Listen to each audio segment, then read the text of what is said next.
When I began playing the violin and first learned about the history and legends about Stradivarius, Guarnerius, Amati, Steiner, Maggini, and DeSalo, I became mesmerized and dreamed that I could go back in time and visit with them while the greatest musical instruments in history were being created.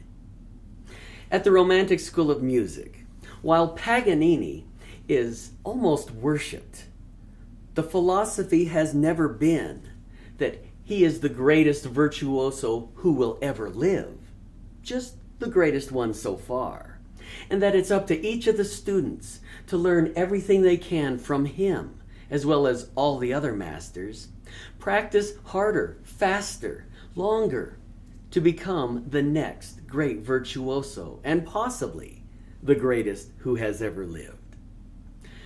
The philosophy is the same when it comes to the master instruments and the master luthiers who created them. While others today will claim that the wood no longer exists, in fact, that the forests are extinct and the climate has changed and no longer can create the trees with souls, the Romantic School of Music always taught me that anything was possible and that excuses are not accepted. With this philosophy in mind, I pursued the art of the master luthier and have for the last 37 years. So these lessons will be quite different than the ones that I went through when I was young. Instead of just reading about a shop like Stradivarius and the wood hanging from the rafters, these lessons will actually walk you through the wood with souls that hangs from the rafters. Instead of just reading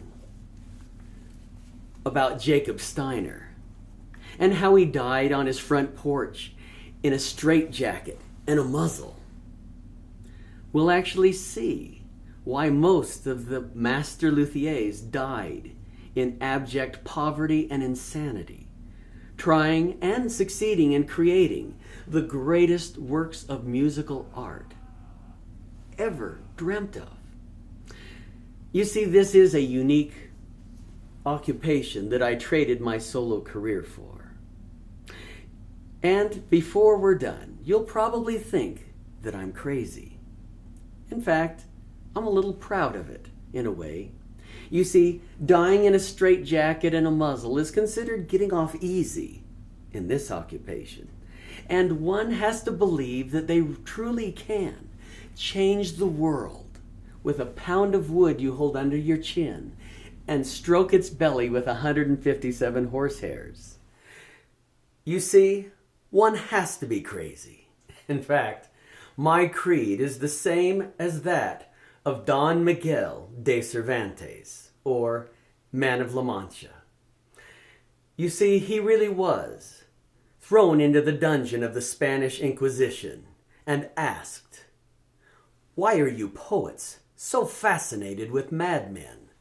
To which he replied, "We have much in common. You both turn your backs on life. We both select from life. A man has to come to terms with life as it is." To which he replied, and which is my creed, life as it is. I've lived for over 40 years, and I've seen life as it is.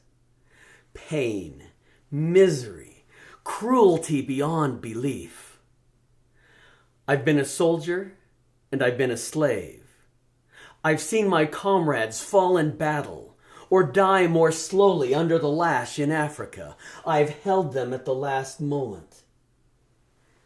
These were men who saw life as it is. Yet they died despairing.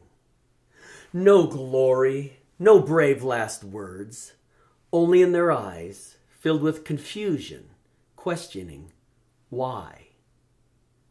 I do not believe they were asking why they were dying, but why they had ever lived. When life itself seems lunatic, who knows where madness lies? Perhaps to be too practical is madness. To surrender dreams, this may be madness. To seek treasure where there is only trash. Too much sanity may be madness. But maddest of all, to see life as it is, and not as it should be.